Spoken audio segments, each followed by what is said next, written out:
Hey everyone, it's Mari. Thanks so much for stopping by my channel today. I have an art journaling process here for you, and I'm going to be using this photograph that I took of these flowers this summer. I think these are called cone flowers, but I'm not 100% sure. I took this photograph when I was in Ontario this summer visiting my son, and I just love these flowers. They're so pretty, and I thought that I would take a stab at painting them today. You can see that I've just done a little bit of a sketch in my Strathmore mixed media book here, and I'm going to be using watercolors, and this is my Mission Gold watercolor set. This is the set of 36. You can buy these on Amazon. I really like these paints. They're great for for a crafter like me, and they're kind of a middle of the road watercolor paint. I think they're not obviously the highest quality, but they are higher quality than just the really cheap little palettes that you can get for like 10 bucks. I can't remember what I paid for this, but I did, like I said, I got it on Amazon, and you can check it out if you're interested in this palette. I love the colors that are included. It's just a really good basic set of sort of medium level watercolor paints. Now I'm going to be using a few of my different paint brushes today. I'm going to show you what I have for watercolor brushes. I have several of the Neptune brushes, and I have I have a couple of the silver brushes. I am going to, during the course of the video, put the brush numbers and the colors of the paints that I'm going to be using. I won't tell you what they are as in my voiceover necessarily, but I will just put them up on the screen so that I can just kind of focus on what I'm doing and explain the process here to you. So I really love the paper that's in this art journal. It's just an art book. You can use it for whatever you want, but I like to use this for art journaling, and I picked this up at Michael's. It was something that I picked up using a coupon, so it was a much better deal than buying it at regular price, because these things aren't cheap. And I really love the quality of the paint. It works really, really well with watercolors. The paper really didn't buckle at all, and I like that about it. So what I'm doing here is I just added a bunch of clean water to the top part of my paper, the top half, and that is going to be where I'm going to put some paint down to create the impression of a sky. And so the background on the top half will be sky, and the background in the bottom half will be greenery. And so I'm going with the top half blue and the bottom half green, and then the foreground will be those flowers. So this is a really simple process. I am not an accomplished watercolorist at all. I am self-taught completely. I just like to play around with things. I really love the medium of watercolor. I think it's a lot of fun to work with. It's very interesting, and I just love the look that you get when you're done. So you'll just see me going in here with some blue. And like I said, I will put the colors that I'm using up on the screen here for you so that you can have that as a reference if you want to try this. And it's kind of fun to watch a video and paint along with a person, right? You don't need to have the exact same supplies. Any blue paint's going to work. That will give the impression of a sky. It doesn't have to be the paints I'm using or the color I'm using. But sometimes if you just feel like doing a project and you feel like following along with someone, it's kind of fun to kind of have an idea of what it is that they're using. So I will reference those things as we're going along. Now you notice that I used my largest brush. I think it's a 16 for putting the water down for that sky. And for the smaller areas, I just switched to a smaller brush. And this brush is probably a 6, I'm guessing, or maybe an 8. And it's just to get into those smaller areas. So I'm just going in around those different little petals of the flowers and the stems. I've only wet the areas where I'm going to put the paint, because if you've worked with watercolors before, you know that it will bleed into other wet areas around it. So that if you don't want it to bleed into an area, obviously only wet the areas where you want the paint and the water or the paint to go. And so those dry areas will stay unpigmented, that's just sort of like how this medium works. And you'll just see me kind of going in around those petals and putting a little bit of that greenery background around the petals and the stems. And this is just a really quick little process here. So just going to get that in there into those little areas. So it's nice to have a really good quality brush that will go to a good point. So I don't know, if you plan on doing any amount of watercolor painting, I would invest in a decent set of brushes. These Neptune brushes are really good and they weren't that expensive. So check them out. There's lots of good sort of like decently priced brushes out there on the market so that you've got a good tool to work with. So now I'm just going to, I took a base of yellow, I put it in the center there, and then I added a little bit of sort of like a red brown. And you can see that I've got that area for the center of the flower fairly wet. And I'm just letting the two different colors run into each other. So I'm just letting that red brown run into the yellow and just let it do its thing. I didn't care where the paint goes, where it flows. It's just kind of fun to let it go and see what kind of a look you can get. And so I'm just letting that run and just going to continue to finish up those centers. And what I did when I was doing this video is I only videotaped, or I only recorded bits of each different area. So like I haven't recorded me painting every one of the petals or every one of maybe I did the centers, I can't remember. I guess we'll find out really quickly here.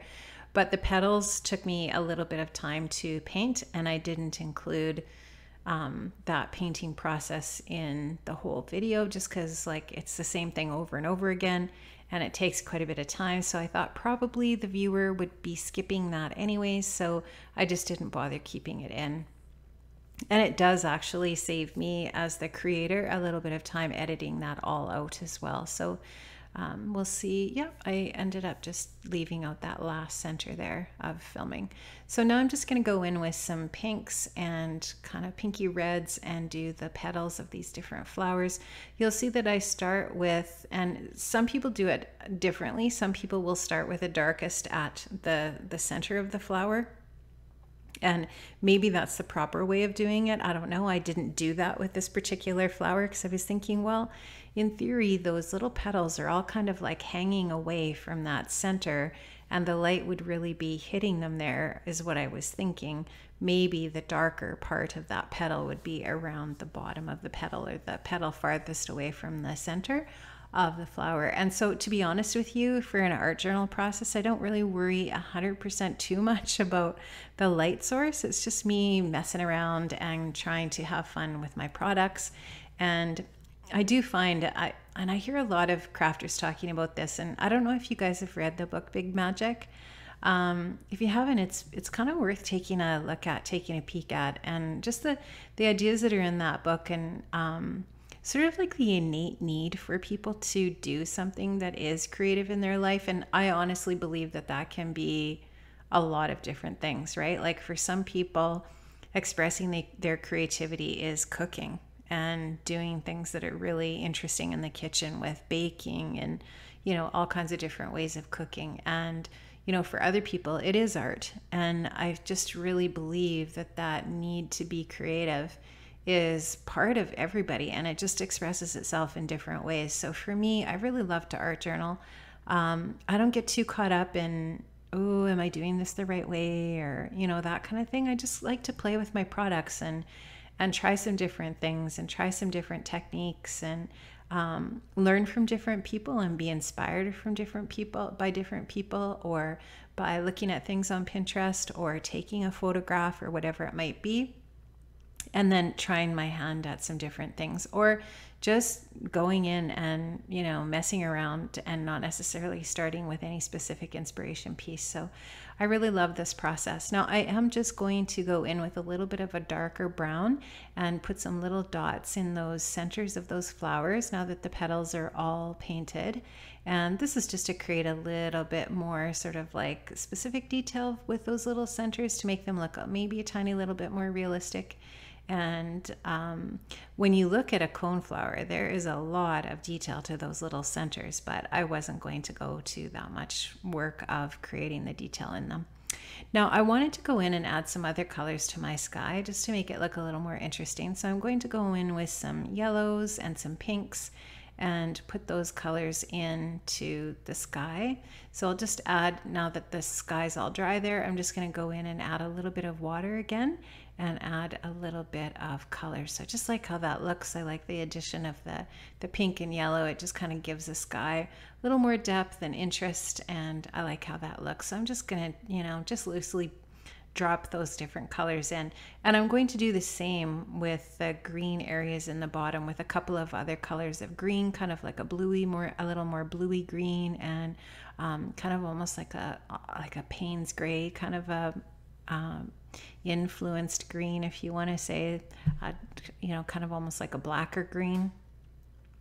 And just put those little colors in there just because it looks like there's more depth to the foliage that's behind those flowers then, and it kind of lends your imagination to the idea that there's leaves there and different other little bits and pieces to those flowers, or to the greenery behind the flowers, I should say.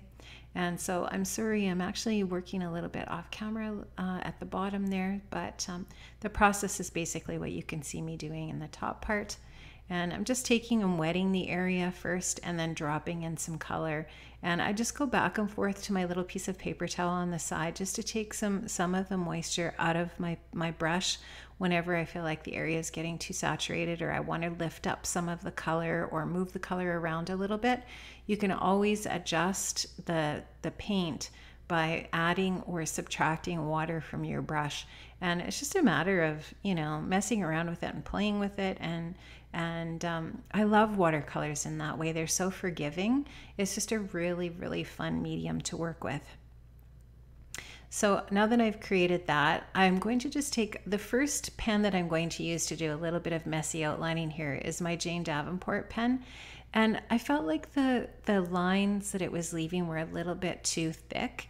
So I will switch to my Pentel Hybrid Technica pen, and that is actually one of my favorite pens. I just didn't know if maybe it would be a little bit too thin of a line with my Pentel pen, but I do end up using it for the last little bit. So I am just going to do sort of like a messy outline around the petals and the centers of the flowers, and then eventually the stems, just to give them a little bit more definition. You would not have to do this. This just gives it kind of more of a little bit of a whimsical look to it, and just kind of creates a little bit more of an interesting line around those flowers.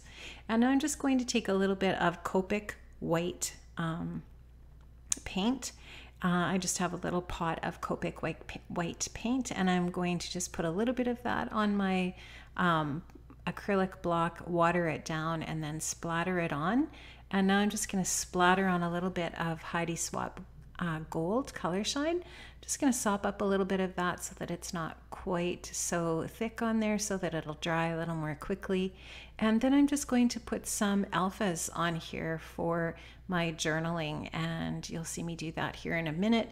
I'm actually going to just use a little quote here from Shakespeare's Hamlet, and it just to finish it off and add the journaling, like I said. So this little book is actually turning out to be a little bit of a quote book more than anything. So this is only my second picture, my second painting or journal entry for this book. And both of the pieces I've put in here so far are quote based. And I'm thinking that this will just become a book that has quotes as the journaling in them, which I like. I like doing that. So that's not uncommon for me in my art journal anyways. So it is going to say, listen to many, speak to few. And I like that. I think that's a apropos quote for me, and I like it. So I'm just going to finish that up. Listen to many, speak to few, and that will be it. I think I actually ended up adding a couple of little black enamel dots to this layout when I'm finished, and just use some of the alphas from my stash. Using things up, guys. I think that needs to be my motto. If there was a one little word that could be encompassed in use up your stash, that would be my one little word for 2018. I'm going to try to do that. I'm just going to show you the layout here again, and that's going to be it. Thanks so much for stopping by, guys, and hope to see you next time. Bye bye.